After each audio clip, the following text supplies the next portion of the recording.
लक्षानि शीतस्त्रधिकानि चैव पञ्चाशदष्टौ च सहस्रसङ्ख्यमेतच्छ्रुतं पञ्चपदं नमामि अरहन्तभासयत्थं गणहरदेवीं गन्त्यं सम्मं प्रणमामि भक्तियुक्तो सुदनानमो वयं शिरसा इच्छाइवन्ते सुधवत्ति कौसुगो तस्सालोच्यम् अंगो भंग पैन्य पौड़े परियम्मि चत्त पड़मानुगचूलिया छेव सत्तुदम कहाईं से निश्चिकालम अंचे मी पूजे मी वंदामि नमंसामि दुख खो कम खो वोहिलाओ सुगई गमनम समाहि मरणम जिन गुण संपत्ति हो मज्जम नमोस्तु अपराणिक स्वाध्याय विलायाम श्रीमद आचार्यवत्ती का उत्सर्गम करोमि हम।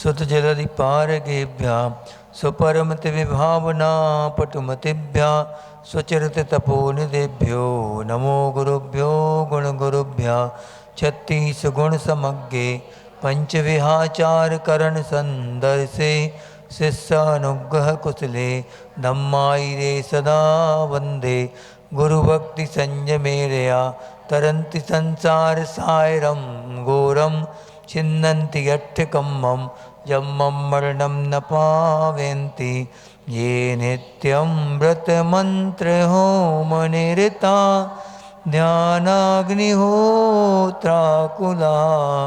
षट्कर्माभिरतास्तपोधनधना साधुक्रिया साधवा शीलप्रावरणा गुणप्रहरणास् चंदार्कते जोधिका मोक्षद्वार कपाट पाटन भटा प्रीणन्तु मां साधवा गुरुवः पान्तु नो नित्यं ज्ञान दर्शन नायका चारितार्णो गंभीरा मोक्ष मार्गोपदेशका इच्छाइवन्ते आरवत्ती कौसुगो को तस्सालोच्यं सम्मनान सम्मदन तन सम्मचरितारम पंचविहाचरणम आयरियाणम आयारादि सुदनानोपदेशनमज्जायाणम तीरण गुण पालनयाणम सब्बसाहूलम सयानिच्यकालम अंचे मे पूजे मे वंदामि नमंसामि दुख खो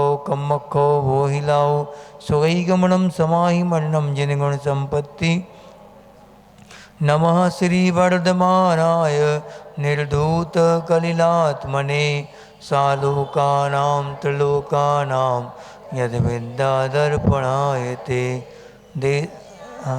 इसके बाद 11वें नंबर का दुःखैरन्तरितोदये पापबीजे सुखे नास्ता श्रद्धाना कांक्षणा स्मृता चौकाए रत्नत्रय पवित्रते निर्जुगुप्सा गुणप्रीतिर्मता निर्विचिकित्सिता कापते पति दुःखानां कापतस्ते सम्मति असंपृक्तिरनुत्कीर्ति रमूढा दृष्टिरुच्यते स्वयं शुद्धस्य मार्गस्य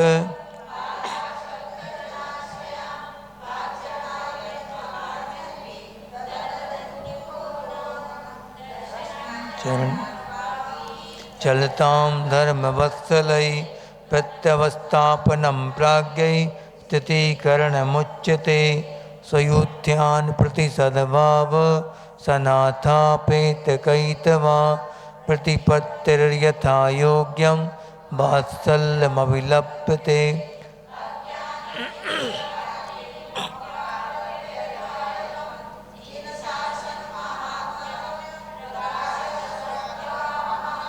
तावदञ्जञ्चौरङ्गे ततोऽनन्तमति स्मृता उद्दायनस्तृतीयेऽपि तुरीये रेवती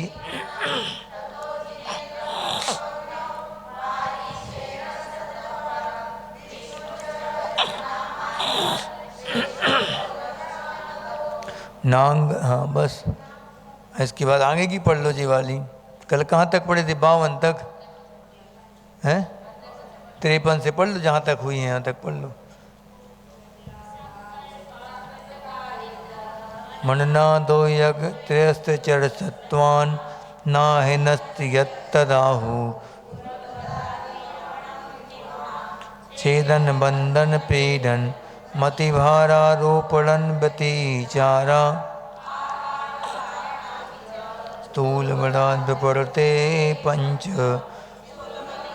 नोदति न परान बाधयति सत्यमपि विपदे यत्तद् वदन्ति संता स्थूल मृषावाद वैरमणम परिवाद रहो व्याख्या पैशून्यम कूटलेखकरणं च न्यासापहारितापि च व्यतिक्रमा पंचशत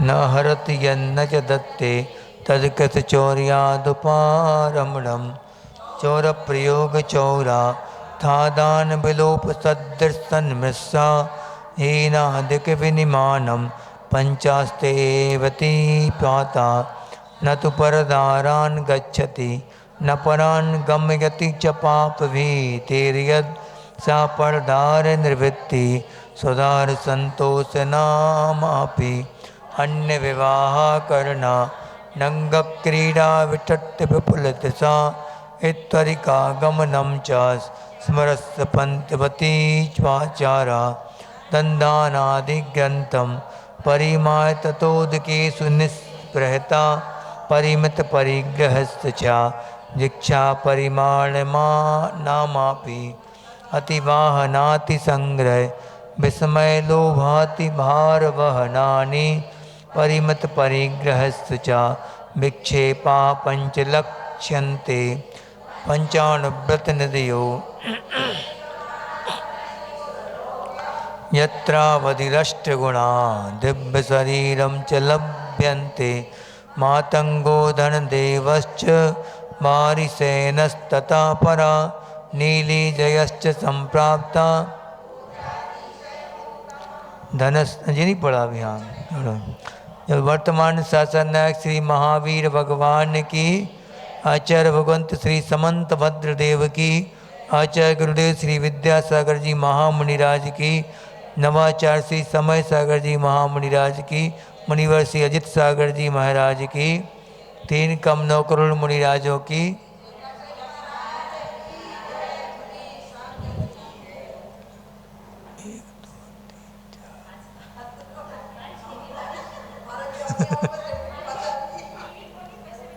हैं?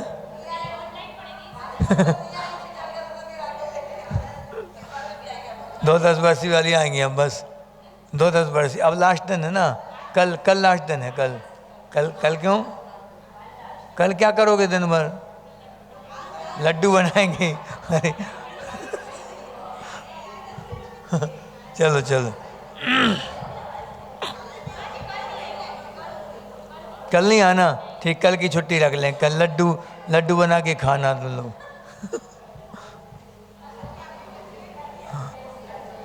खड़ी रहो। हाँ तो सुनो, अब क्या कल अपन ने पढ़े थे?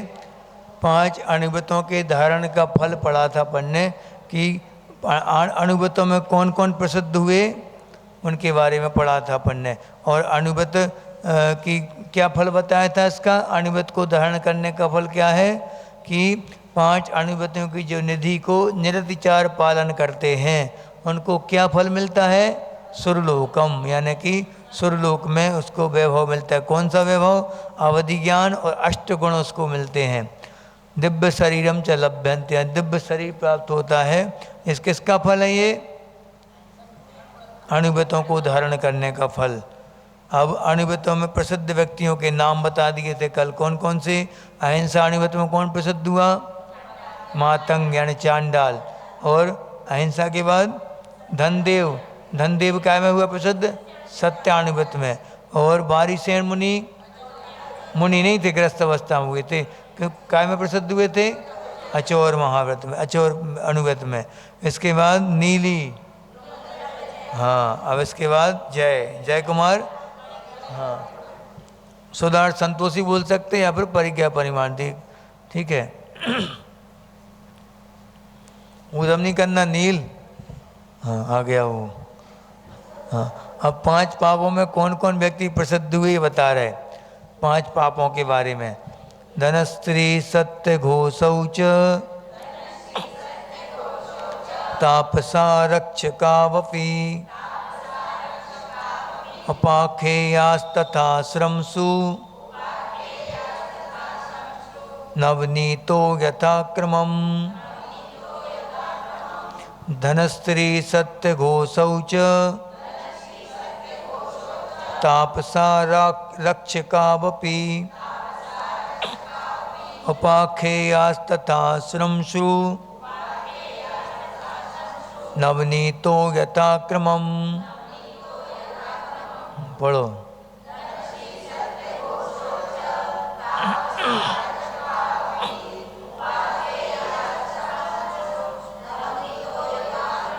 कल हम लोगों ने, अपन लोगों ने कल 5 पापों के बारे में पढ़ा था कि एक भी अनुव्रत का अगर पालन निर्दोषता से कर रहा है उसको आचार्यों ने क्या कितनी बड़ी उपमा दी और उस अंग में उनको प्रसिद्ध कर दिया।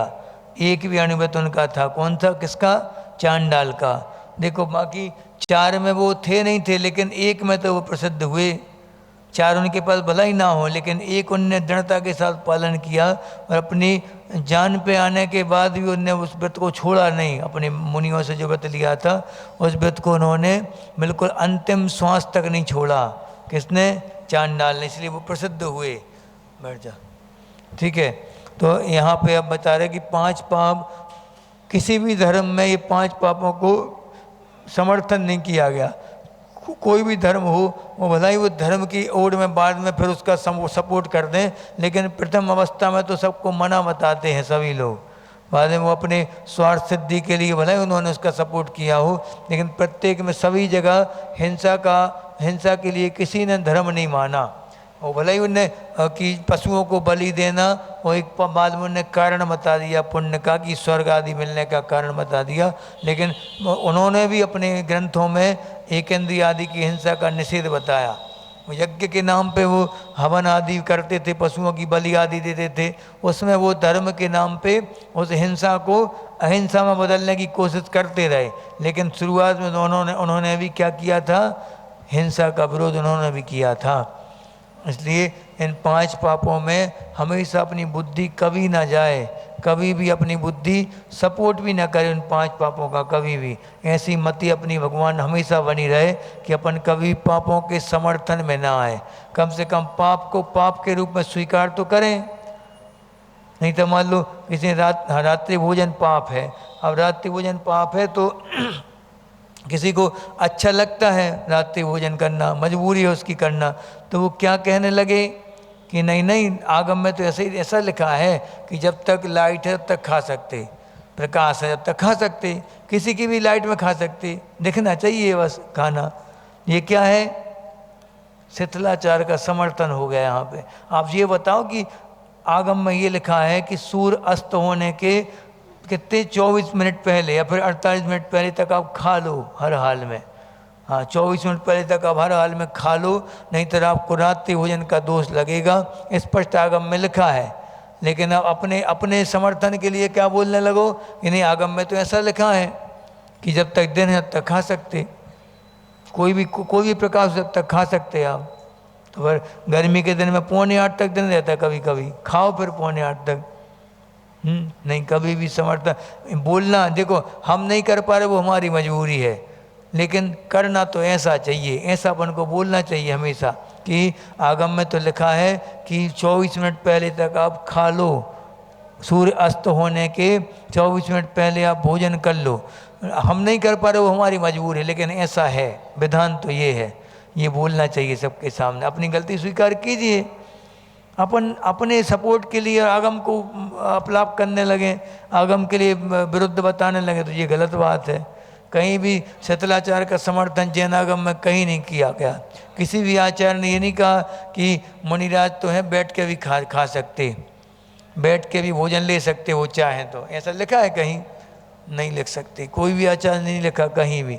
मुनि भोजन करेंगे तो कैसे करेंगे? उनका मूल गुण है वो, और मूल गुण ऐसे होते हैं कि जो कभी छोड़े नहीं जाते। मूल गुणों में कभी समझौता नहीं हो सकता। मूल गुण जितने भी जो उपवास करना है या फिर वृत्ति परिसंख्या विधि लेके निकल गए, अनशन ऊणोदर, ये सब चीज़ें, एक आसन पर बैठ गए, एक आसन पर सो गए, ये सब चीज़ें किस लिए हैं? मूल गुणों की रक्षा के लिए हैं। मूल में तो मूल यानी जड़, अगर जड़ ही विनष्ट हो गई तो खत्म, सब कुछ खत्म हो जाएगा। और मूल गुणों में भी सबसे प्रथम कौन है? अहिंसा। उसी को धक्का लगने लगा अगर अहिंसा के लिए, तो फिर सब खत्म, समाप्त हो जाता। फिर कितने ही आप तपस्वी हो। जैसे उनने वो गए थे ना छुल्लक जी, उनकी भव्यसेन मुनि के पास गए थे ना, तो उनने कैसे परीक्षा ली थी उनकी? हाँ, देखो वो जल सुखा दिया कमंडल का, और क्या कर दिया वहाँ पे घास उगा दी, पूरा घास का मैदान कर दिया विद्या के द्वारा। उनने क्या किया, वो धड़ल्ले से निकल गए बिल्कुल उसके ऊपर से, घास के ऊपर से निकल गए मुनिराज। और कमंडल का जल सूख गया था, तो उनने क्या किया, झरने का पानी मल लिया और उस काम कर लिया। ऐसा तालाब का पानी मल लिया था, अनछना पानी। तो क्या हो गया, ये क्या कहलाए? मूल ही गुण नष्ट हो गया। तो फिर क्या, सबकी सब व्यवस्थाएं जो हैं वो सिर्फ मूल गुणों की रक्षा के लिए की जा रही हैं। उसमें भी अहिंसा, मेन अहिंसा है उसमें भी। इसलिए हमेशा अपन को पापों से हमेशा बचते रहना, ये प्रयास करते रहो कि और कैसे हम 5 पापों से बच पाएँ। 5 पापों से, जैसे शिविर में तुम लोग भाग लोगे अभी, तो बहुत सारी चीज़ों से बच जाओगे। जो घर में दिन भर में जो आप काम करते रहते थे, यहाँ वहाँ की बातें होती रहती थी, उन सबसे बच के 24 घंटे, कम से कम 24 घंटे ही तो 12-15 घंटे तो अपन कम धर्म ध्यान में निकल जाए अपने आराम से। इसलिए शिविर लगते हैं कि कम से कम 10 दिन के लिए तो अपन सजग हो जाएं, और वो 10 दिन का असर पूरे 355 दिन पे दिखना चाहिए। जब तो वो 10 दिन सार्थक हुए, 10 दिन तो खूब जन्मदान कर लिया, फिर लास्ट दिन बिल्कुल टूट पड़े पापों के ऊपर, खूब जैसे बिल्कुल अनादिकाल के भूखे प्यासे हों, ऐसे ये लड्डू बना के रख देंगे, वैसे अभी से बना दो है। ये चौथ के दिन ऐसा था नहीं कि चौथ के लड्डू 14 तक चलते हों, 14 तक है, बाद में 14 को खाएंगे इकट्ठे बना के, क्योंकि 14 का उपवास रहेगा तो हिम्मत रहेगी नहीं अब वही से बना दो, चौथ के दिन, गणेश चतुर्थी के दिन बना दिए, और वो कब खाएंगे वो लड्डू? पूनों के दिन खाएंगे सीधे निकाल के। हाँ, ऐसा नहीं करना कभी। कहाँ है प्रवीण जी? नहीं आया आज? अच्छा, वहाँ गए होंगे खेल परिसर। अब यहाँ पे आप बता रहे हैं 5 पापों में प्रसिद्ध कौन होगा। देखो यहाँ अणुवतों के बारे में बता दिया, अब क्या बता रहे हैं? 5 पापों में कौन कौन व्यक्ति प्रसिद्ध हुए ये बता रहे हैं। हाँ, धनश्री पढ़ लिया अपन ने। धनश्री काय में प्रसिद्ध हुई? महिला हो के, देखो हिंसा में प्रसिद्ध हो गई, महिला हो गई। पुरुष नहीं मिला उनको, कोई आचार्य को क्या मिली? महिला मिली। और सत्य घोष भी फेमस हो गया। सत्य घोष माने सत्य का घोषण करता था वो कि मैं सत्यवादी हूँ। आगे तापसा, एक क्या नाम सा तापस का है? एक अप्सर नाम का एक तपस्वी था। वो एक आरक्षक यानी कोतवाल जो कहला आरक्षक कहलाता, वो भी प्रसिद्ध हुआ। ऐसे सभी ये अब अपने अपने अंगों में प्रसिद्ध हुए। शमश्रु नवनीत की भी कथा पूरी आएगी कि सुना है कथा की? पढ़ लोगे तुम लोग? हैं किताब है सबके पास कथा वाली? नहीं है तो हम इनको सुनाना पड़ेगा। पतली वाली पुस्तक में नहीं है ही नहीं उसमें कथा। सुना दे थोड़ी, जल्दी सुना दे रहे, थोड़ी सुना दो। एक तो आज सुन लो, फिर बाद में सुन लेंगे। अब देखो धनश्री कौन थी? एक धनश्री और धनपाल, ये पति पत्नी दोनों रहते थे, सेठ सेठानी। तो उनके यहाँ कोई संतान नहीं हो रही थी, बहुत समय हो गया। तो धनश्री ने क्या किया, एक बच्चे को गोद ले लिया। गोद लिया, उसका नाम तक क्या था, नाम भूल गए हम, चलो जो भी हो ये तुम याद रखना। तो उसने क्या किया, उस बच्चे को पालन पोषण किया, उसको जब बड़ा हो गया, अब देखो जब वो बड़ा हुआ तो उसी के प्रति उसने भाव खराब कर लिए, माँ के समान उसका पालन पोषण किया। धनश्री ने बिल्कुल बेटा मान के उसका पालन किया, और वो माँ मानता था उसके लिए, लेकिन उसी के प्रति जब वो बड़ा हो गया, हष्ट पुष्ट हो गया खिला पिला के, तो उसी के प्रति उसने क्या, वासना के भाव जागृत हो गए बेटे के प्रति। अब उन दोनों वो मिलके और कुकर्म करने लगे, वो निंदाजी काम करने लगे। फिर काल पा के कुछ समय बाद उनके यहाँ एक पुत्र उत्पन्न हुआ, उसका नाम क्या था, नाम याद नहीं आ रहा, तो नाम से मतलब काम से काम रखो। तो पुत्र हुआ, एक बेटी हुई उन दोनों की, माने धनश्री की और धनपाल की एक बेटी हुई। अब बेटी जब हुई तो दोनों अच्छे जीवन यापन कर रहे थे अच्छे से, वो दोनों अपने कुकर्म करते रहते थे जब चाहे। जब एक बार क्या हुआ कि एक बार धनश्री ने उससे बोला, जो उसका बेटा था, वो पहले का जिसको बेटा माना था उसने, उससे बोला, वो गाय आदि चराता रहता था, नौकर करता था, क्या नौकरी करता रहता था। तो उससे क्या बोला कि ये बेटा और बेटी बाधा बन रहे हैं अपने काम सेवन में, इनको मार डालो। देखो अपने स्वयं के सगे बेटे के लिए, बस अपने भोग विलास में अंतराय ना पड़े इसके लिए उसने क्या बोल दिया, उससे वो जो गायों को चराने जाता था उससे बोल दिया कि तुम जैसे ही इनको, हम आज इनको बहाना करके इसको भेजेंगे हम, तुम बीमारी का बहाना बना लो और जंगल में छुप जाना जाके, और जब ये मेरा बेटा गाय चराने वहाँ जाएगा तो उसको तुम क्या करना, तलवार से सिर अलग कर देना उसका। ऐसे माँ के भाव थे, माँ ने बोला। देखो तो वो गया वहाँ पे, और इसकी इन दोनों की बात किसने सुन ली, उसकी बेटी ने सुन ली, धनश्री की बेटी ने। अब बेटी ने जैसे ही सुना तो कप गई अंदर से कि माँ और ऐसा सोच रही बेटे भैया के बारे में। तो उसने भैया को सजग कर दिया कि तुम बच के रहना, आज तुम्हारी जान के लिए खतरा है भैया, आप संभल के रहना। तो वो कहे ठीक है तुम घबराना ना। तो वो भी अपनी तलवार वो छुपा के ले गया। अब यहाँ से जब वो पहुँचा वहाँ गायों को चराने लगा, तो धीरे से उसने क्या किया, उसके आने के पहले वहाँ एक अपना जो कपड़े थे वो कपड़ों से एक लकड़ी को ढक दिया, वैसा पुतला टाइप का बना दिया। और जैसे ही वो पुतले को मारने के लिए वो आया, कौन, वही ग्वाला, वो जो लड़का था, वो जैसे ही आया उसने तलवार चलाई पीछे से इतने छुप के, और उसके ऊपर तलवार चला दी, वो मर गया। वो मर गया, अब मरा तो यहाँ पे जाके और उसने पूछा कि बेटा वो कहाँ गया, तुम्हारा भैया कहाँ गया, पूछा उससे। तो उसने कहा अरे वो तुम्हारा भैया का, मेरा भैया कहाँ गया, तलवार बताएगी हमारी। जब देखा उसने तलवार पे खून के निशान थे, खून लगा था, तो उसने क्या किया, फिर यहाँ पे इतनी पढ़ी थी हमने, हम बता रहे इसके बाद देखो, ब्रह्मचर्य अणु में अणुवत नहीं पाप के हैं यहाँ थी जे। हाँ, बहू को देख खून से लिप्त तलवार को देखकर धनश्री ने उसी तलवार से गुणपाल को मार डाला, अपने बेटे को उसी तलवार से मार दिया। देखो माँ थी वो, रियल माँ, सगी माँ थी उसकी, जबकि वो तो गोद लिया बेटा था, लेकिन ये तो कैसा था, सगा बेटा था। उनसे कैसे संबंध थे उसके, बताओ, उससे तो संबंध अवैध संबंध थे, लेकिन इससे तो अच्छे संबंध थे। उसके पीछे उन संबंधों की रक्षा करने के लिए उसके मुंह में पड़ के इसको मार दिया क्रोध में आके। इतनी भयंकर हिंसा के परिणाम एक माँ के हो सकते, इसलिए धनश्री नाम की औरत इसमें प्रसिद्ध हो गई। ऐसा आप लोग तो, जैन लोग तो हमें नहीं लगता कभी कर सकते हो ऐसा जघन्य पाप, बिल्कुल। और भाई को मारती देखकर सुंदरी ने उसे मूसल से मारना शुरू कर दिया, जो लड़की जो थी उसकी बेटी। तो इसी बीच में कोलाहल होने से कोतवालों ने धनश्री को पकड़कर राजा के आगे उपस्थित कर दिया।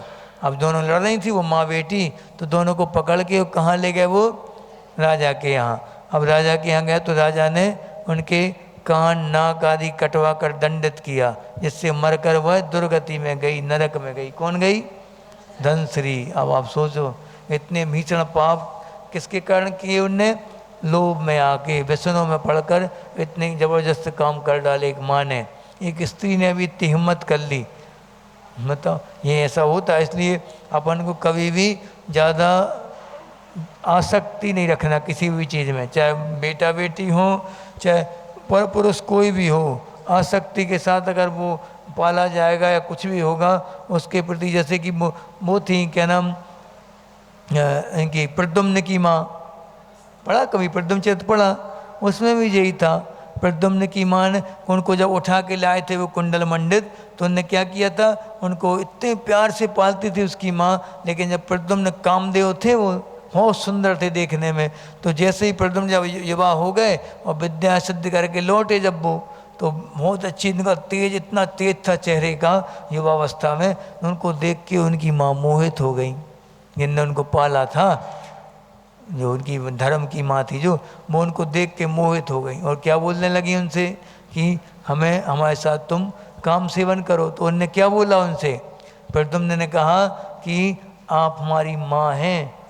तो उनने कहा, अब उनने देखो, अब राजा ने मना कर दिया, पहले प्रद्युम्न ने मना किया तो क्या हुआ कि अब ये इनको भड़का दिया राजा के लिए कि प्रद्युम्न ने मेरे साथ गलत किया है, आरोप लगा दिया। आरोप लगाया तो फिर क्या हुआ इनका, फिर दोनों का युद्ध होने लगा, पिता पुत्र का, कुंडल मंडित का और इनका। तो जैसे युद्ध होने लगा तो फिर क्या हुआ कि वहाँ पे अब इनने सोचा कि इनके पास बहुत बड़ी शक्ति थी, जो पिता जो थे उनके, प्रद्युम्न के पिता, उनके पास ऐसी शक्ति थी उसका कोई तोड़ नहीं था। उसका तोड़ किसके पास था, माँ के पास।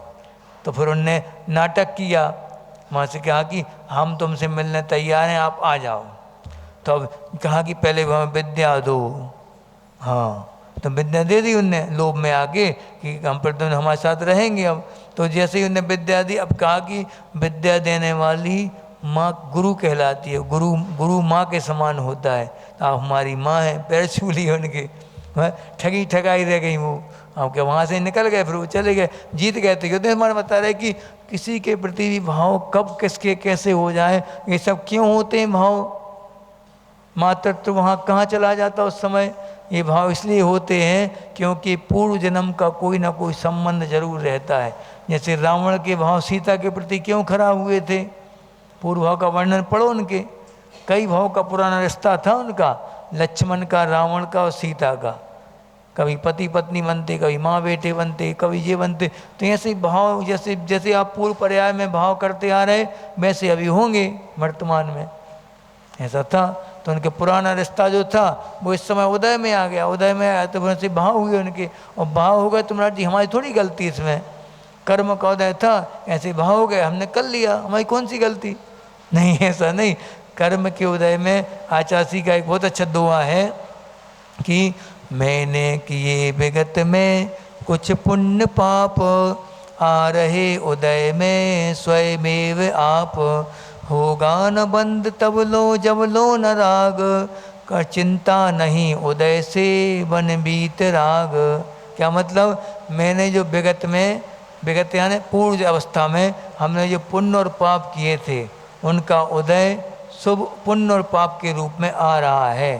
ठीक है, अब कब तक बंद नहीं होगा, अगर हम बुद्धिपूर्वक करने लगे वो क्रियाएं, मन में आ गया तो अपन कायस्थ कर लो तुरंत, अपन ने वहीं के वहीं उस कर्म को दबा दिया। और अपने मन में आया था, वचन से भी आप स्खलित हो गए, शुरू हो गए, वचन से भी याचना शुरू कर दी, और फिर काय से भी खा पी लिया, सब कुछ कर लिया या भोग भोग लिए, तो क्या होगा, तीनों से चले गए अपन।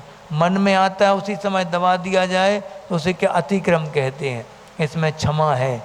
और मन में आने के बाद अब बार बार वो क्रियाएं करने लगना, बार बार उसी तरफ ध्यान जाना, तो ये क्या हो गया, वचन से भी। और उसकी याचना भी करने लगना, याचना भी करने लगना, तो क्या, मन वचन और काय तीनों से आप चले गए। तो फिर यहाँ पे आप क्या होगा, फिर प्रायश्चित के चांस कम बचते फिर। इसलिए मन में आने के पहले, मन में आते ही बिल्कुल तुरंत उस बात को संभाल लो, परिणामों को संभाल लो, काय उत्सर्ग कर लो, तुरंत संभाल लो अपने आप के लिए, तब तो आप बच गए। अब असत्य पाप में प्रसिद्ध कौन हुआ, सत्यघोष। सत्यघोष नाम का एक तपस्वी था, एक व्यक्ति था। सुनो सुनो, ले चिटाई ले लो। हाँ, सत्यघोष, उसका सत्यघोष नाम क्या क्यों पड़ा था? कुछ और नाम था पहले उसका। जब उसने बोला कि मैं कभी झूठ नहीं बोलता और अगर झूठ बोलता पाया जाऊं, तो एक ब्राह्मण था, ब्राह्मण आया, जब नगर की सीमा में आया तो उसने देखा कि यहाँ अपना वर्चस्व जमाना है, अगर तो कुछ ना कुछ ऐसा जमाना पड़ेगा कि लोग हम पे विश्वास करने लगें, हमें अपनी जान से ज़्यादा विश्वास हमारे ऊपर करें। तो उसने क्या किया, उसके लिए अपने गले में एक जनेऊ बांधी और जनेऊ में कटार बांध दी। कटार जानते? कटार यानी वो जो शादी में तुम्हारा दूल्हा लोग पहनते थे जो कटार वही कहलाती कटार। ठीक है, तो कटार बांध ली और क्या कहता था वो जोर जोर से कि मैं हमेशा सत्य बोलता हूँ, अगर मैं झूठ बोलता पाया जाऊँ तो मैं अपनी कटार से अपनी गर्दन जबान काट लूँगा अपनी खुद की, ऐसा बोलता था वो। तो सभी लोगों ने इसके ऊपर विश्वास करना शुरू कर दिया। वो शुरुआत में उसने सबके विश्वास में लिया, सबके लिए जो भी चीज़ रख के जाता उसका पूरा पूरा वापस करता था वो सत्यघोष। ऐसा करते करते उसकी ख्याति बढ़ती गई। अब जब ख्याति बढ़ी तो बड़े बड़े सेठ लोग आने लगे, बड़े बड़े रत्न आदि को रख के व्यापार करने जाने लगे। वहीं पे एक समुद्र दत्त नाम का एक सेठ था, उसके पास बहुत दौलत थी, लेकिन उसके पास 5 रत्न थे, ऐसे 5 रत्न थे कि वो राज्य में किसी के पास नहीं थे। बहुत बहुमूल्य थे वो रत्न, अमूल्य थे। तो उन मणियों के लिए, मणि थे वो, रत्नों में भी मणि विशेष होते हैं। तो उनने क्या किया, उन मणियों की चिंता लगी उसके लिए कि हम व्यापार करने जाएंगे, इनकी सुरक्षा कैसे होगी। तो सुरक्षित हाथों में दे के इन मणियों को और हम जाएंगे व्यापार करने, ऐसा सोच के वो कहाँ गया, सत्यघोष के पास आया और सत्यघोष को मणि दे दी और क्या कहा उनसे कि आप संभाल के रखो, हम 5-6 साल में अपना व्यापार करके वापस आएंगे, आपसे मणि ले जाएंगे। ठीक है, ऐसा बिल्कुल ध्यान से ले जाना, हमें किसी का कर्जा पसंद नहीं है। क्या बोला सत्यघोष ने, हमें, जबकि जीभ में पानी आ गया था, जैसे ही उन्होंने मणि देखे तो तुरंत उनके क्या हो गया, जीभ में पानी आ गया कि अब तो ये छोड़ना तो है ही नहीं है, किसी कीमत पे हम नहीं छोड़ सकते इनको मणियों को। तो फिर उनने क्या किया, गए, वो चला गया और किस्मत से जब वो वापस आ रहा था उसी समय उसका जहाज़ फट गया। अब जहाज़ फटा तो जितना उसने जीवन भर में जितना कमाया था सबका सब जहाज़ में डूब गया, नष्ट हो गया। और जैसे तैसे वो किनारे पे लग गया और किनारे पे लग के बहुत बेचारा अनाथ सा हो गया, सब कुछ कपड़े वपड़े फटे थे, पूरे दर्द हालत में वो वहाँ पहुँचा जहाँ सत्यघोष बैठा था।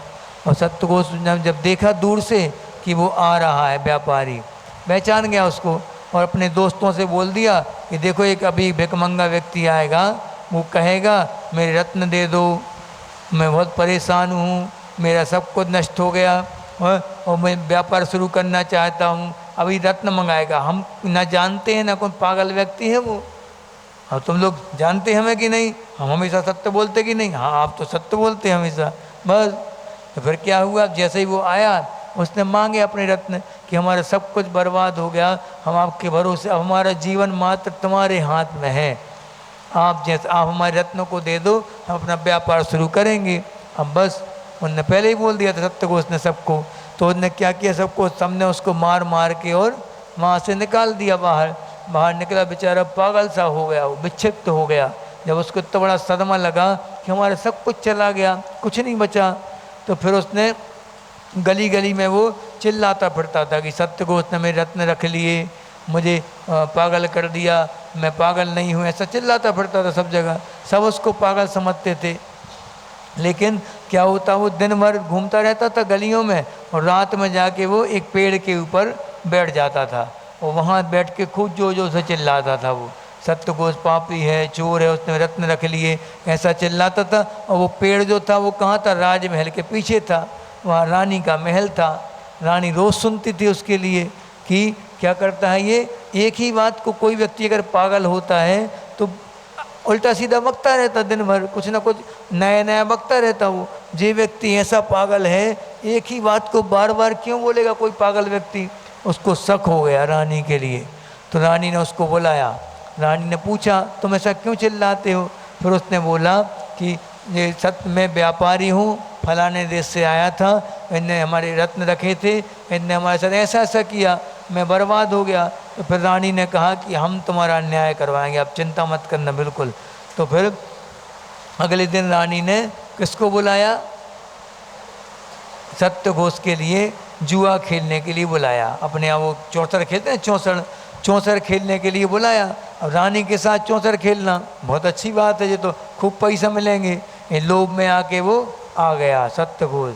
अब जैसे ही आया तो रानी तो बहुत होशियार थी चौसर में, और नकली पासे बनवाए थे रानी ने कि अब जीतना तो हम ही को है, पक्का है। तो फिर उसने क्या किया, रानी ने पहले सब कुछ जीत लिया, पहले जितना उसके पास पैसा था सब जीत लिया।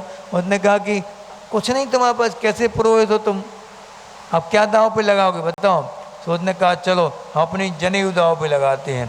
जनेऊ रख दी उसने उसके सामने, और उसने जनेऊ को जीत लिया। और चुपके से अपनी सखी को बुलाया सहेली के लिए, और सहेली से कहा कि जनेऊ ले जाओ और किसको बता देना? पंडिताइन के लिए। पंडिताइन से कहना कि जनेऊ के बदले में उनने क्या मांगा है? रत्न मांगे, 5 रत्न। तो गई वो सखी, उन्होंने कहा कौन से रत्न, हमारे पास कोई रत्न नहीं है, भगो यहाँ से, भगा दिया। अब दूसरी बार फिर क्या, अंगूठी जीत ली, अंगूठी लेके गई वो सखी, वो ही मना कर दिया। अब तीसरी बार उसने क्या जीत लिया? उसका कटार। कटार कभी अलग नहीं करता था अपने शरीर से, वो कभी भी कटार अलग नहीं करता था। अब कटार लेके जैसे ही पहुंची, उसने सोचा पंडिताइन ने बार बार मंगा रहे हैं, जरूर कोई ना कोई बात जरूर है, मंगा रहे होंगे सही में। तो उन्होंने क्या किया, वो पूरे के पूरे 5 रत्न थैली में रख के और दे दिए। किसको? सहेली के लिए, रानी की सहेली को। अब रानी ने क्या किया, पहले राजा को बताया, राजा साहब से बोला कि देखो आपके पुरोहित जी ने ऐसी ऐसी चोरी करी है। तो राजा ने बोला हो सकता पुरोहित के रत्न हो वो। तो उन्होंने कहा कि अच्छा एक काम करें, हम बहुत बड़ी एक थाली में सैकड़ों रत्न रख दें, 50, 100, 200 रत्न इकट्ठे रख दें, उनमें से अलग से ये 5 रत्न का छांट लेगा वो कौन? सेठ जी, तो वो उसके कहलाए। ठीक है, तो उन्होंने बुलाया, देखो 1 सेकंड में उसने पूरे रत्न अपने उठा लिए 5, क्योंकि वो बहुमूल्य रत्न थे, किसी के पास नहीं थे ऐसे रत्न। उसने तुरंत अपने 5 रत्न छांटे, बता दिए ये हमारे रत्न है।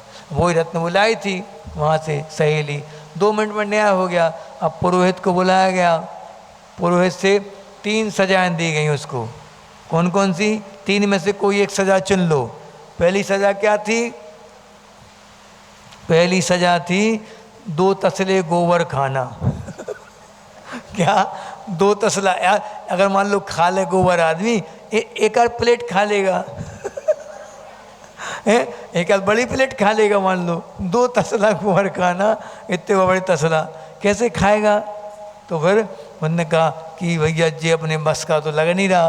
फिर दूसरी सजा क्या थी? एक वहाँ पे पहलवान था, मल्लू पहलवान, बहुत भयंकर हट्टा कट्टा था वो। तो उन्होंने कहा कि इस पहलवान के 100 मुक्के खाना।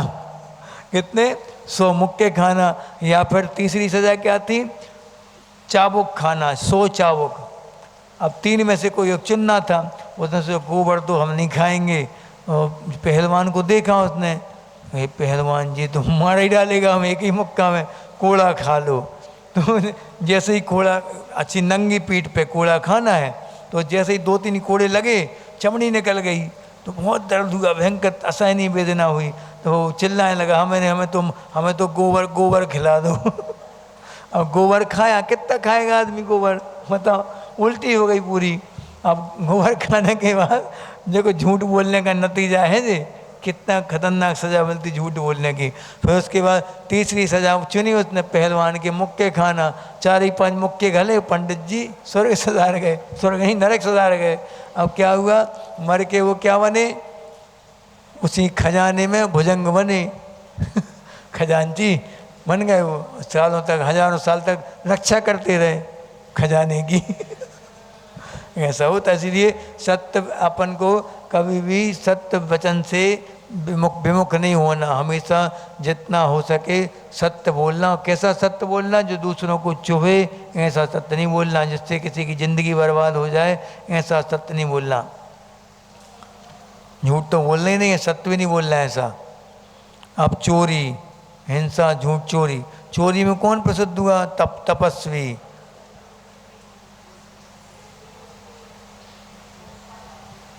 हाँ, एक बहुत बड़ी कहानी है ये। अब क्या ये है कहानी कि एक तपस्वी था, पेड़ पे उसने नए नए आया वो शहर में, तो उसने अपनी तपस्वी वो बताने के लिए कि हम बहुत बड़े तपस्वी हैं, उसने क्या किया, एक पेड़ के ऊपर वो टांग दिया अपना सीका। सीका जानते, झूला, झूला टांग लिया एक पेड़ की बड़ी शाखा पे, और उसने क्या कहा, हम इस पेड़ से कभी नीचे नहीं उतरते, इस पेड़ से कभी नीचे नहीं उतरते, हमारा संकल्प है हम जीवन भर इस पेड़ पे टंगे रहेंगे हमेशा, ऐसा कह के। और वो क्या करता था, सब लोगों की विश्वास जीतता था, विश्वास जीत लिया सब लोग उसके। रात में क्या करता, वो चुपके से उतरता और चोरी करके और छुपा छुपू के धन को वापस चढ़ जाता उसके ऊपर। ऐसे ही कहानी है, शायद हमें जितनी याद आ रही है। इसके बाद मैंने उसका फिर भेद खुल गया चोरी का, तपस्वी होने के बाद भी चोरी करता था वो, इसलिए चोरी के कर्म में प्रसिद्ध हो गया। कौन, तपस्वी। हाँ, अब इसके बाद हम बाद में पढ़ेंगे, आगे का पढ़ लो जितने अपन, चलो 2-3 गाथा तो हो ही जाएंगी। हैं क्या आगे का पढ़ना है, श्रावक के 8 मूल गुण पढ़ना है आज। आचार्य समंतबद्ध स्वामी ने श्रावक के 8 मूल गुण ये बताए। कोई कोई आचार्य ने कौन से बताए, 5 उदम्बर फलों का त्याग और मद्य मांस मधु का त्याग, ये भी 8 मूल गुण कहलाते कोई कोई आचार्य ने। और कोई कोई आचार्य ने कौन से बताए कि पानी छान के पीना, नित्य देव दर्शन और रात्रि भोजन त्याग और गुरुओं की 5 उदम्बर फलों का त्याग, सत्य व्यसन का त्याग, इसमें सब कुछ ऐड करते जा रहे हैं वो पूरे। बात एक ही है कि जो प्रतिमाधारी जो होगा, पहली प्रतिमा का धारी, वो क्या करेगा, इन सत्य व्यसनों से दूर तो वैसे ही हो जाता वो। सम्यक दर्शन जैसे ही हुआ, सत्य व्यसन से दूर हो जाता व्यक्ति अपने आप। ये निशानी है सम्यक दृष्टि की, सत्य व्यसन से दूर तो होना ही चाहिए। और 5 अणुव्रत ले लिए मान लो जे वाले कि मध्यमास मधु का त्याग और सहानुव्रत पंचकम, यानी कि अणुव्रत 5 अणुव्रत। ये क्या हो गया, अष्टव मूल गुणा नाहुर ग्रहिणाम श्रमणोत्तमा। जो श्रमणों में उत्तम जो कौन है, गणधर परमेष्टि हैं, उन्होंने गृहिणीय माने ग्रस्तों के ये 8 मूल गुण बोले हैं। अब इन 8 मूल गुणों को धारण करने में कौन सी दिक्कत है, मुझे बताओ पहले बताओ कौन सी दिक्कत है, फिर पहली प्रतिमा में कौन सी दिक्कत है? हो सकता आगे धारण करें। हमारी भावना तो यही है कि हमारे रहते रहते तो कम से कम हमारी ज़िंदगी में रहते रहते तुम लोग कर लो। ज़िंदगी में रहते माने कि ऐसा नहीं कि महाराज जी आप मरण लगो जब कर लेंगे, हम जब आप चले जाओगे जब कर लेंगे हमारे यहाँ रहते तलवाड़ा में रहते रहते कर लेना पालन। महाराज जी से पूछ लेंगे अपन अच्छे से, एक आध दिन मिल के क्लास के एक आध दिन कल की क्लास वहीं लगा लेंगे अपन। महाराज जी से पूछ लेंगे कि महाराज जी आप बता दो कि ये लोग अष्टमूल गुणों के बारे में पूछ रहे हैं, पहली प्रतिमा के बारे में, उसमें कुएं में का पानी का है नियम है क्या कि लेना ही पड़ेगा, आवश्यक है क्या, तो फिर बात अलग ही है। ठीक है, पूछ लेना। पहली प्रतिमा मेन तो वही समस्या है। अरे यहाँ तो चेरा पूंजी है, चेरा पूंजी में तो पानी की कमी थोड़ी है, यहाँ पे पानी के स्रोत बहुत हैं, कितने सारे वो पिकनिक स्पॉट हैं यहाँ पे हाँ पानी पानी है, माही डैम भी है तुम्हारे यहाँ, कितना बड़ा जल स्तर से 5-10 फुट खोदो वहाँ पे पानी निकल आता है ना, 10-15 फुट पे पानी आ जाता है। यहाँ गर्मियों में कितने फुट पे आ जाता पानी, गर्मी के दिनों में बताओ, गर्मी के दिन में 20 फुट पे पानी आ जाता। और एमपी में तो एमपी में बहुत ख़राब हालात हैं वहाँ, ये कुआँ इतना एक रस्सी से निकाल लो पानी ऐसा, एक हाथ की रस्सी से। पुण्य प्रकृति है, सुनो सुनो सुनो, इतना सारा पुण्य इकट्ठा होने, इतनी सारी सुविधाएं मिलने के बाद भी अगर अपन संयम नहीं लें तो क्या है फिर बताओ, भोग भूमि है फिर तो। चिल्ला रहे हैं इतने दिनों से। चलो अब मध्यमास मधु त्यागई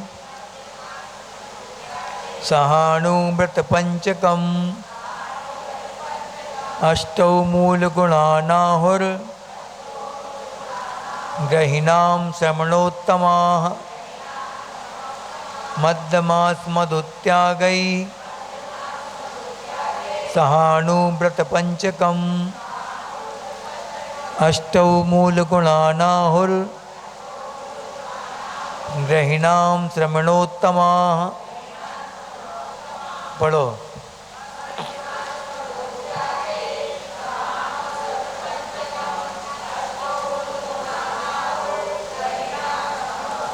हाँ, देखिए इसका अर्थ तो सरल है।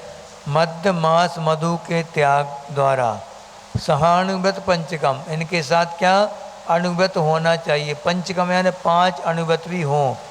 अष्टौ मूल गुणा ना हो, यानी कि 8 मूल गुण। ये किसने कहे हैं? आहु माने कहे हैं। किसने? समणोत्तमा, गंधर्व परमेष्टियों ने ये गृहस्थों के 8 मूल गुण कहे हैं। अब मद्य का त्याग। अब जो मद्य त्याग किसे कहते? तम्बाकू है, सिगरेट है, बीड़ी है, या फिर पाउच वगैरह है आज के समय में, तो इनको क्या कहेंगे? मद्य, मद्यपान कहेंगे इनके लिए, मद्य। और मद्य में वही शराब भी आ जाएगी, चिंता नहीं करो, शराब भी है, बियर आएगी, शराब आएगी, ब्रांडी रांडी सब ब्रांड आ जाएंगे पूरे से पूरे। आप लोग तो वैसे ही लेते नहीं हो। औषधि में पता कर लिया कि कौन सी चीज़ में 3 चीज़ मद्य मांस मधु मिले हुए हैं, पता कर लेना। फास्ट फूड तो खाते ही नहीं हो, वैसे ही खाते हो फास्ट फूड, ब्रेड बिस्किट खाते हैं, कोई कोई लोग खाते हैं। देखो, bread biscuit, chowmein, pizza, burger, pasta, Manchurian, ये सब आएंगे उसमें खाते हैं कोई कोई खाता होगा खाने वाले तो अलग दिख गए, वो तो जो खाता है। नहीं खाया करो, क्योंकि आप ये बताओ, कभी एक बहुत बड़ी योग गुरु जो कहलाते हैं, जो उनके कंपनी पे छापा पड़ा, वहाँ पे उसमें निकले, आप सोचो, अंडे वगैरह सब डले थे उनके बिस्किट में, है। आप सोचो, वो तो बनवाते हैं और ठप्पा अपना लगा के बेचते हैं। आप सोच लो कि क्या खा रहे हैं आप लोग। आपका मुंह उनको तो बेचना है, बेचने से मतलब है, जैसे मान लो, आपसे बहुत अच्छी बात बताया तुम लोगों को कि जितनी भी फेस क्रीम आती हैं, फेस क्रीम समझते, तुम्हारी ये कोई बोरोलिन हो, चाहे कोई भी हो, बोरो प्लस हो, फेयर लवली हो, कोई भी हो, ये सब क्रीमों की बेस क्या होती मालूम है? बेस क्या होती उनकी? कौन से महाराज जी ने? बड़े महाराज जी ने, एलक जी ने। हाँ, वो बेस आचार्य ने बताया था हम लोगों के लिए। सोचो आप, आचार्य को किसने बताया? विद्यांजलि का काम करने वाले वैभव भैया हैं, वैभव देवल। तो वो जब उन्होंने शुरुआत करी अपने काम की, जब तो वो गए थे भोपाल, रॉ मटेरियल लेने के लिए गए थे भोपाल वो। तो भोपाल में उनने जाके पूछा कि भैया हमें क्रीम का बेस चाहिए है। उन्होंने क्या कहा? 5,000 रुपये किलो वाला भी है, 500 रुपये किलो वाला भी है, कौन सा चाहिए? अरे इतना अंतर है, क्यों, कैसे, क्या अंतर है? तो उनने बताया, जब उनने बताया तो फिर अच्छे अच्छे लोगों ने छोड़ दिया था क्रीम का उपयोग करना, फेस पाउडरों का उपयोग करना। क्या बताया था?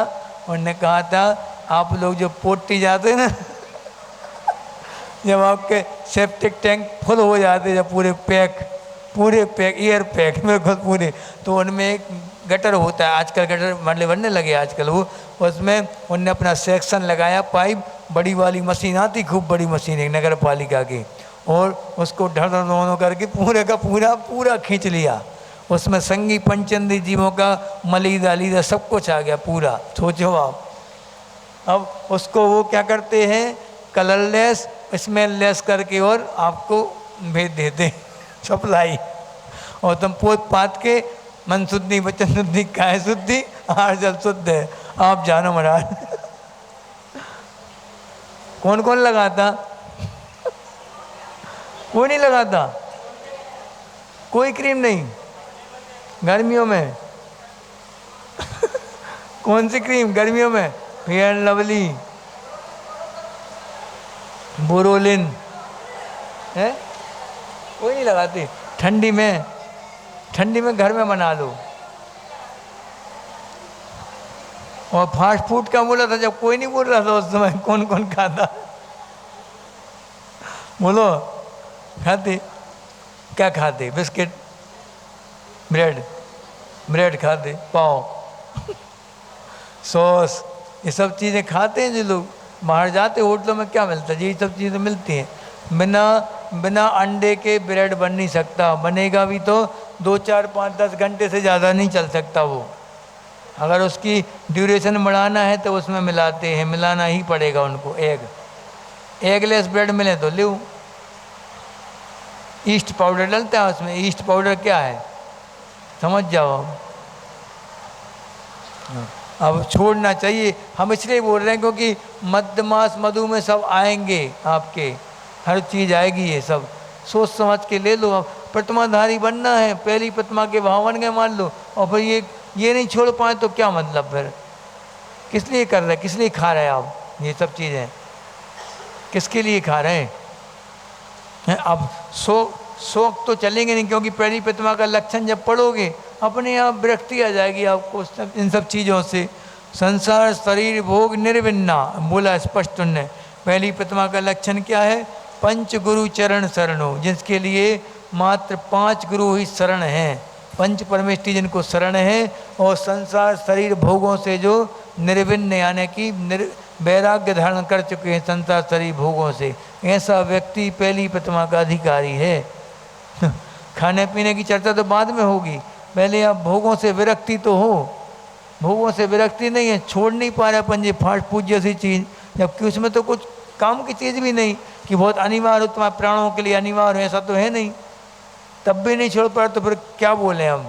स्वाध्याय का फल बताओ।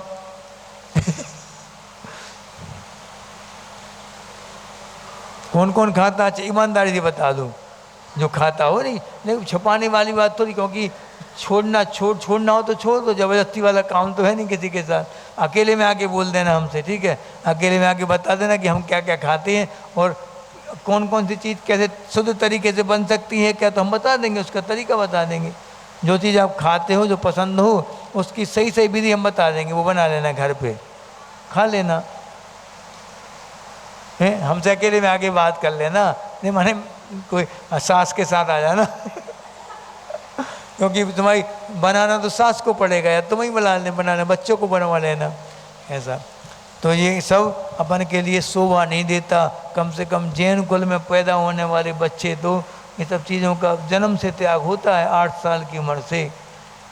अब क्लास का अपन को श्रावकाचार्य की क्लास में ये विषय निकालना पड़ रहा, ये शर्म की बात है। हाँ, मध्य मास मधु जैसी चीज़ें कई बार इस पत्नियाँ पतियों के दबाव में आके और पब वगैरह में जाके पार्टी करती हैं, सिगरेट आदि पीती हैं, बियर बार में जाके बियर पीती हैं, पतियों का सहयोग करना। क्योंकि यहाँ तो नहीं होता, यहाँ की महिला तो सती सावित्री हैं। यहाँ तो पूरी सती सावित्री है, पूरी की पूरी, एक नहीं है, एक भी नीली से कम नहीं है कोई। यहाँ तो काली पीली हरी है ही नहीं, नीली नीली है सब, नीली।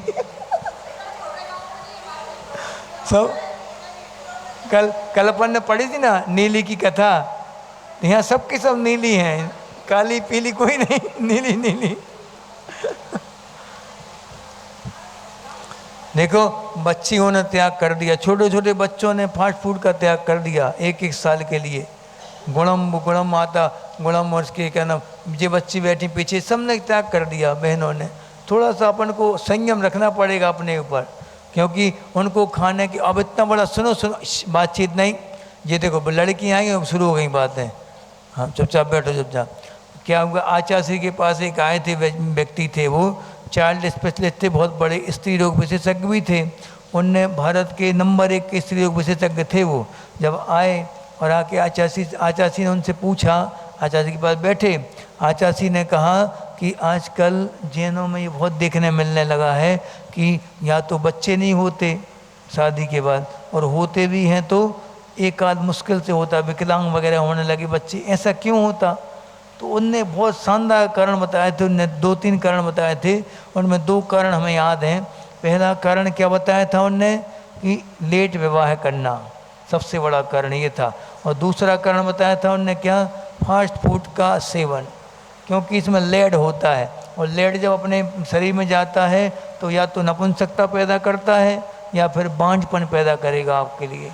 होंगे, मुश्किल से एक आध बच्चा कभी हो जाए पुण्य योग से, तो ऐसा उनने कारण बताया था।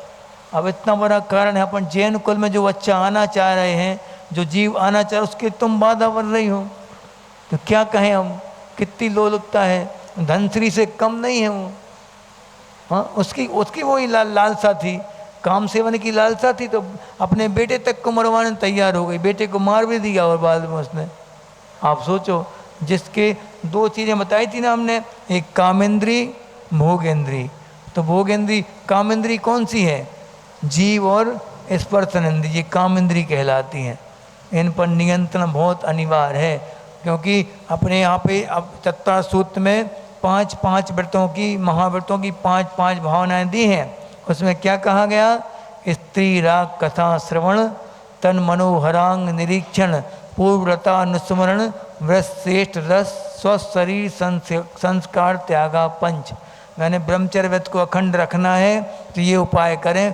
5 भावनाएं बताएंगे आचार्य ने। क्या बोला, पहली भावना कौन सी, स्त्री राग कथा श्रवण, यानी कि स्त्रियों में राग को उड़ाने वाली कथाओं का त्याग, जिनसे स्त्री के प्रति राग हो जाए ज़्यादा, काम सेवन की कथाएं, ऐसी कथाएं का त्याग। और स्त्री राग कथा श्रवण, श्रवण यानी सुनना भी उनको, और उसके बाद स्त्री राग कथा श्रवण, तन मनोहरांग निरीक्षण, उनके मनोहर अंगों को देखना बार बार। सामान्य से दर्शन हो जाना बात अलग है, जैसे कि कोई चीज़ हमें दिख गई, इस तरह मुँह किया, देख लिया, सामान्य से देख लिया, अब फिर से दोबारा देखा, पहली दृष्टि वीतरागता की होती, दूसरी दृष्टि राग, अब वहाँ पे राग आ गया, बस फिर तो हमें दूषण लगना शुरू, और दूषण लगते लगते नष्ट भी हो जाएंगे व्रत। तो ये क्या, स्त्री राग कथा श्रवण, तन मनोहरांग निरीक्षण, पूर्वव्रता अनुस्मरण, यानी पहले जो हमने भोग भोगे थे उनके बारे में चिंतन करना बार बार। पहले तो बहुत अच्छे अच्छे पंचेंद्री के विषय भोगे, पहले तो खूब घूमते थे उनके साथ, खूब खिलाते थे उनको, खिलाते पिलाते थे, वो ये क्या कहना है, पूर्वव्रता अनुस्मरण, उनका बार बार याद करना। और वृष एष्ट रस शरीर, देखो यहाँ पे काम की चीज आ गई। अब वृष यानी क्या कहलाता, गरिष्ठ, गरिष्ठ यानी जो देर से पचे, जैसे लड्डू है, हाँ गरिष्ठ हैं, खोवा की चीज़ें हैं, मावा की रबड़ी है, ये गरिष्ठ चीज़ें कहलाती। इनका सेवन करेंगे, इंद्रियां नियंत्रण में नहीं रह सकती आपकी कभी भी। फास्ट फूड क्या है, मैदा का बनता, कोई भी फास्ट फूड देख लो, अब मैदे का बनेगा, वो स्वाद मैदे में आता है, सड़ता मैदा ही है, जितना सड़ेगा उतना ही स्वाद टपकेगा। हाँ पक्की बात है, जितना जितना सड़ा सड़ा के आपको खिलाया जाता है, शराब है, शराब जितनी सड़ेगी उतनी ही ज़्यादा कीमती होगी, वो उतनी ज़्यादा नशीली होगी शराब। और जो भी चीज़ अपन लोग क्यों मर्यादा के भोजन की बार बार बात करते हैं, मर्यादा का भोजन में कभी भी वो क्या कहते हैं, इंद्रियां उत्तेजना नहीं हो सकती कभी भी अपनी। क्या होता, जैसे मर्यादा के बाहर का भोजन हुआ, जितना जितना पुराना होगा वो मर्यादा से बाहर का, उतनी उतनी उत्तेजना पैदा करेगा आपके मन में, इंद्रियों में, इंद्रियां नियंत्रण में नहीं रह सकती। फिर आचार्यों की बहुत बड़ी बड़ी दृष्टि रहती थी, कितने दूर का सोच के वो लिखते होंगे कि इनका आचरण सुरक्षित बना रहे, इनके घर में अच्छी मर्यादा बनी रहे, स्त्री पुरुष के प्रति मर्यादा अच्छी बनी रहे, इसलिए तो उनने सब विधान किया।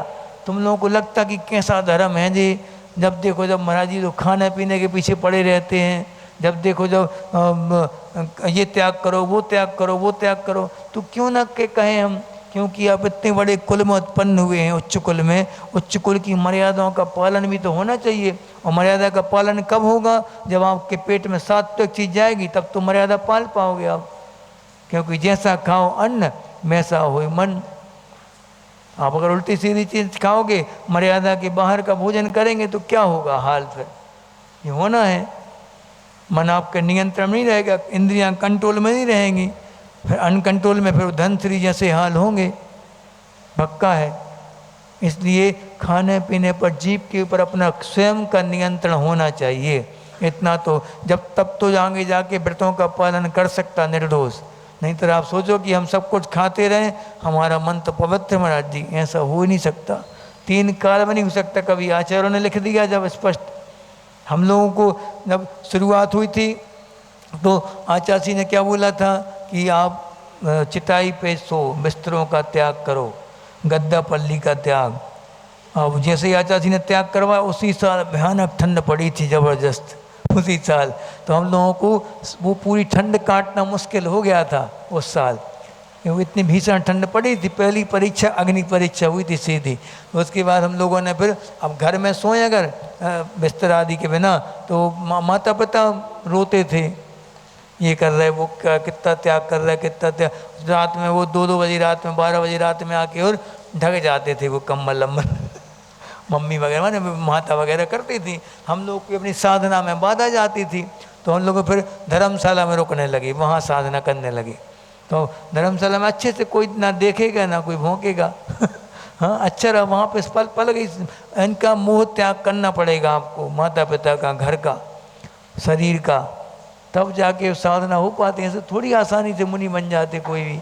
अब ठंडी आने वाली है, उत्तर प्रदेश और जी माने उत्तर भारत है, मज़ा आएगा यहाँ पे और ठंडी में अभी पिछली ठंड तो अच्छे से निकल गई थी, जिंतूर में थे माने रास्ते में थे। महाराष्ट्र में ठंड पड़ती नहीं ज़्यादा, ज़्यादा टेम्परेचर कम से कम जाएगा तो कितना 20 से कम नहीं जाता। 20 तो आम बात है, आसानी से सहन कर लो 20 तक तो। हाँ 5 के नीचे जाए तब होता मज़ा, तो तब आता मज़ा। सही तो सही परीक्षा तो तब होती है। ऐसे में ऐसे स्पर्शेंद्रिय के ऊपर नियंत्रण होना चाहिए अपना। और दूसरा खान पान पर नियंत्रण तो बहुत अपने बच्चों को भी आप यही सिखाओ, आप भी करो। आप अगर खुद नहीं करते तो बच्चों से आप कह नहीं सकते कभी कि आप ये नहीं खाया करो, वो नहीं खाया करो। आप स्वयं उनके साथ पार्टी में जाके शामिल होते हैं बच्चों के साथ तो क्या क्या रोकोगे तुम उनके लिए कि इसमें मांस होता है, इसमें गरिष्ठ होती हैं जी, आप अपने मन पर नियंत्रण नहीं कर पाओगे। इसलिए तो आज के बच्चे देखो आप कितने जल्दी उत्तेजित होते बच्चे, कितने जल्दी अनकंट्रोल हो जाते। वो माता पिता की बात मानना तो दूर रहा, माने अपने गुस्से पर नियंत्रण कर नहीं पाते बच्चे स्वयं के। क्योंकि आप क्या परोस रहे हैं उनके लिए, क्या खिला रहे हैं, आप सोचो तो ज़रा, क्या दे रहे हैं उनके लिए आप, क्या उनका भविष्य आगे चल के ऐसा भयानक भविष्य होगा, इसका पूरा श्रेय जाएगा माता पिता के लिए। क्योंकि तुम्हारा खुद का नियंत्रण नहीं था। बच्चों को क्या नियंत्रण करते तुम? आजकल बच्चों से बोलो कि ब्रह्मचर्य ले लो पढ़ाई तक का, हाँ शादी तक का ले लो, वो भी नहीं ले पाते। क्या मतलब? उनसे बोलो कि कम से कम फिजिकल ब्रह्मचर्य तो रख लो, वो भी नहीं रख पाते। उसमें भी मना जी हमारे बस का नहीं है, फिजिकल नहीं रख पा रहे। आप स्वयं कल्पना करो आपकी आप क्या कर रहे बच्चों के साथ। सिर्फ अकेला पढ़ा लिखा के उनको बड़ा कर दिया, खूब बड़ी बड़ी पढ़ाई करवा दी, आपने अपना कर्तव्य पूरा कर लिया। हाँ और ज़्यादा खतरनाक हो गया वो तो, जितना पढ़ा लिखा उतना ही भयानक हो गया वो। एक बार सुप्रीम कोर्ट के एक जज ने बोला था ये वाली बात भारतीय शिक्षा पद्धति के ऊपर आज के समय की। उसने बहुत ज़बरदस्त बात बोली थी। उसने कहा था कि हमने आज़ादी के बाद से अब तक एजुकेशन के मामले में विकास तो किया है, लेकिन हमने पढ़े लिखे व्यक्ति तैयार तो कर लिए, बड़े बड़े इंजीनियर डॉक्टर्स और लॉयर्स तैयार कर लिए हमने, लेकिन हमने क्या दरिंदे तैयार किए। दरिंदे, उनका शब्द क्या था कि हमने चलते फिरते दरिंदे तैयार कर लिए। अगर संस्कार नहीं है तो वो और भयानक हो गए। वो तो अब्दुल कलाम और ये मोहम्मद कसाब दोनों में कितना, दोनों इंजीनियर थे। लादेन इंजीनियर था। अब आप सोचो लादेन ने क्या प्रयोग किया इंजीनियरिंग का, विनाश में किया, अमेरिका को नष्ट करने में किया, मानवता के विनाश में किया। अब्दुल कलाम ने क्या प्रयोग किया, हाँ युद्ध विराम में किया, उनने शांति के प्रचार में किया उसका प्रयोग। ये कहलाता संस्कारों का अंतर। आपने बच्चों को या तो पढ़ाओ नहीं, अगर संस्कार नहीं देना है बिल्कुल नहीं पढ़ाओ उनको, अंगूठा छाप रहने दो उनको, वो सही है। ऊधम नहीं कर पाएंगे ज़्यादा। जितना पढ़ा लिखा होगा वो बनियों के पास पैसा तो रहेंगे पक्का है, और जितना पढ़ा लिखा होगा उतने ऊधम करेगा वो फिर आगे चल के। गन कल्चर चलाएगा, गन कल्चर, गन लेके जाएंगे उसके बेटे खोस के गन। किसी ने कुछ कहा तुम तो दबा दो सीधी, लाइसेंस वाली है घबराना नहीं। ऐसा सिखाओगे अब बच्चों को। हमने कई बच्चों को दे, बच्चे आते छोटे छोटे से गन लेके आते साथ में, वो खिलौना है महाराज जी, बच्चा रो रहा था तो खिलौना दे दिया, और कोई खिलौने नहीं मिले आपको। गुड्डा गुड्डी दे देते, कुछ दे, गन गन मिली गन। क्या क्या सिखा रहे हैं आप? हिंसक प्रवृत्ति सिखा रहे, क्योंकि गन का तो एक ही उपयोग है बस, धड़ाम धड़ाम, यही सिखा रहे अपने बच्चों के लिए। कभी भी ऐसे खिलौने बच्चों को थमाना नहीं, खेल खेल में भी नहीं। हाँ, इतना आज के लिए इतने रखो। अष्टमूल गुण कल भी चर्चा करेंगे, कल नहीं, अब बाद में करेंगे 10 दिन बाद।